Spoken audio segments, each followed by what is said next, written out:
योजना फॉर्म आपण मैंने काली ही पाइपर सुभद्रा योजना फॉर्म केमी फिलअप करवा बहुत सिंपल सहज अटे समस्ते करेंगे फिलअप लिखाई देख संपूर्ण नाम जो लिखाई आपंकर से बॉक्स भितर पूरा नामटा लिखे आधार कार्ड रो जो नाम अच्छी से नाम लिखे आधार संख्या माने आधार नंबर आपंकर जहाँ अच्छी आधार नंबरटा एंट्री करदे स्वामी ना पिता नाम अच्छी से आप बापांकर कि स्वामी नाम लिखे तापर जन्म तारीख देती जन्म तारीख आप एंट्री करदे वर्ग वर्ग साधारण वर्ग माने एससी एसटी कि जनरल आप जहाँ थे से राइट चिन्ह मारिदेवे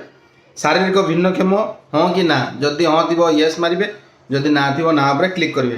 तापर आधार संयुक्त मोबाइल नंबर आधार कार्ड जो मोबाइल नंबरटा लिंक थी से बॉक्स भितर देखो 7 नंबर बॉक्स भितर पुरेबे तापर 8 रे अच्छी विकल्प मोबाइल नंबर अन्य एना द्वारा गोटा अलग गोटे मोबाइल नंबर ताको ऐड कर जहाँ मोबाइल नंबर थी गोटे ऐड करदे तापर जिला आपन लिखाई 9 नंबर जिला बालेश्वर तापर ग्रामांचल निमंते लिखाई आपणकर ग्राम पात्रपड़ा आमर पात्रपड़ा मुझे लिखिली पात्रपड़ा ग्राम पंचायत आमर पात्रपड़ा पंचायत लिखिली ग्राम पात्रपड़ा पंचायत ब्लॉक बालेश्वर आ गोटे लिखाई सहरांचल निमंते जदि आपंकर म्युनिसिपालिटी पुलिस चाकरी तो से वार्ड नंबर जहाँ जहाँ देती सब एंट्री करेंगे तापर साधारण सक्षम संचय खाता थी बैंक नाम आपणकर जो बैंक खाता अच्छी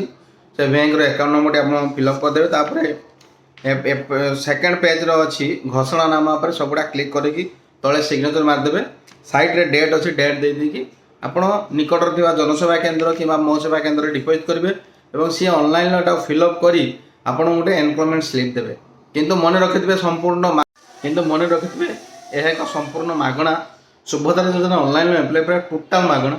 गोटे टंकाटे क्या देवेनि संपूर्ण मागणा आउ छानिया हेबे ना आपड़ तो पकेबे ना टाइम बहुत टाइम अच्छी आप पकई पारे तेणु छानिया मैंने हमें जो पकेबे फ्री ऑफ कॉस्ट पकेबे केवल जनसेवा केंद्र मो सेवा केंद्र जिनस एप्लाई हो पारे।